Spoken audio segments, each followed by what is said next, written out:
Good morning বন্ধুরা। মাছের মাথা দিয়ে বাঁধাকপি রান্না করব, তাই নুন হলুদ মাখিয়ে মাছের মাথাটাকে রেখে দিলাম। কড়াইয়ে তেল গরম করলাম এবং তেল গরম করে মাছের মাথাটা দিয়ে দেব। তেলটা একটু গরম হলে মাছের মাথাটা দিয়ে দিলাম, দিয়ে এবার আস্তে আস্তে ভেজে নেব। যতক্ষণ না একটু লাল লাল করে ভাজা হচ্ছে, মাছের মাথাটা ভাঙার চেষ্টা করছি কিন্তু চেষ্টা হচ্ছে না।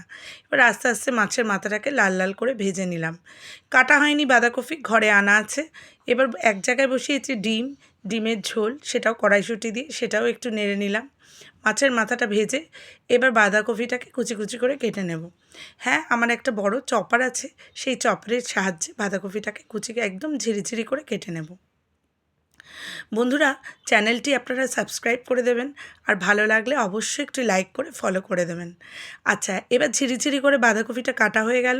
কেটে নিয়ে একদম বেশি ঝিরি করবেন না, মোটামুটি ঝিরি করলেই চলবে। বাঁধাকপিটা কেটে ধুয়ে রাখবো। এবার নেব একটা পেঁয়াজটাকেও খোসা ছাড়িয়ে চাক চাক করে কেটে নেব, কেটে ধুয়ে রাখবো।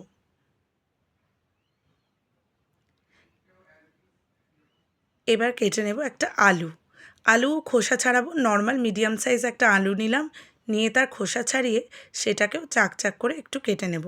একটু ছোট ছোট টুকরো করব যাতে বাঁধাকপির সাথে একেবারে মিশে যায়। এবার কড়াই বসিয়ে দিয়েছি, কড়াইতে স্বাদ মতো ইচ্ছে মতো একটু তেল দেবেন। তেল দিয়ে তেল গরম হলে একটু জিরে ফোড়ন, একটু তেজপাতা আর একটু শুকনো লঙ্কা ফোড়ন দিয়ে নাড়াচাড়া করে আলুগুলো দিয়ে দিতে হবে। ধুয়ে রাখা আলুগুলো কড়াইয়ে দিয়ে দিলাম। এবার আলুগুলো খানিক নাড়াচাড়া করে যখন আলুগুলো একটু লাল লাল হয়ে যাবে, ধুয়ে রেখেছিলাম চাক চাক কেটে রাখা পেঁয়াজগুলো, সেগুলোও এবার এর মধ্যে দিয়ে দেবো। এবার চাক চাক করা পেঁয়াজগুলো যতক্ষণ না একটু লাল লাল হচ্ছে, নরম থাকবে কিন্তু লাল লাল হবে, তার মধ্যে আমরা মাছের মাথাটা দিয়ে দেব। এবার ভেজে রাখা মাছের মাথাটা দিয়ে ভালো করে নেড়ে চেড়ে, মাথাটা একটু ভেঙে নেব, ভালো করে নেড়ে চেড়ে ওর মধ্যে পেস্ট করে রাখা আগে থেকে আদা আর 2 কোয়া রসুন, খানিকটা আদা দিলেই হবে, আর 2 কোয়া রসুন সেটাও আমরা দিয়ে দেব। তার সাথে নুন আর হলুদ, স্বাদ মতো নুন হলুদ দিলেই চলবে। এবার পেস্ট করে রাখা আদা রসুনটা আমরা এর মধ্যে দিয়ে দেব, দিয়ে এবার ভালো করে কষিয়ে নাড়াচাড়া করে ভালো করে যতক্ষণ না তেল বেরোয় কষাতে হবে, এবং কষিয়ে দিয়ে দেব কেটে রাখা ধুয়ে রাখা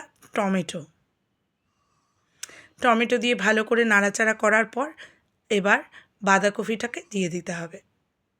বাঁধাকপিটা আগে থেকে ভাপিয়ে রাখিনি, শীতের বাঁধাকপি, তাই বেশি ভাপাইনি, সুতরাং নর্মাল বাঁধাকপিটাই দিয়ে দিয়েছি। এবার বাঁধাকপিটা একটু ঢেকে নাড়াচাড়া করে এবার সুন্দর কড়াইশুঁটি যদি থাকে বাড়িতে দিয়ে দেবেন, আর না থাকলে না দিয়ে সুন্দর করে ঢেকে দেবেন। ঢাকা হয়ে গেলে সুন্দর আমরা বাঁধাকপিটা নামিয়ে নিলাম। টাটা।